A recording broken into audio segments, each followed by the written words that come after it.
இரு இரு இரு.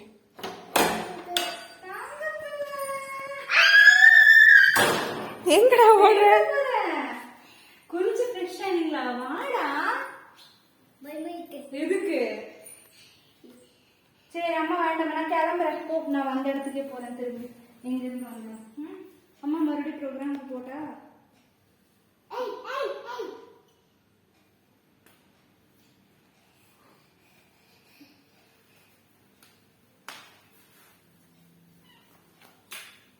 குட்டி. நாங்க உங்களை ரொம்ப மிஸ் பண்ணோம். அப்படியே வச்சிடலாம். என்னாச்சு? நான் உங்களுக்கு நிறைய கலர் ஹார்ட் போட்டீங்களா? எங்களுக்கு சரி. அப்ப சித்தி நீங்களும் என்ன பண்ணீங்க? ஃபுல் டே ஜாலியா இருந்துச்சா? என்ன பண்ணீங்க ஜாலியா? எங்களுக்கு தூக்கம் வேற வந்துருச்சு. என்ன சாப்பிட்டீங்க? ஏதாச்சும் சாப்பிட்டீங்களா? சாப்பிடவே இல்லை. புழுக்கு நீ தீனி போட்டுட்டு இருக்க. மனுஷன் சாப்பிட்டு இறங்கு. இறங்கு.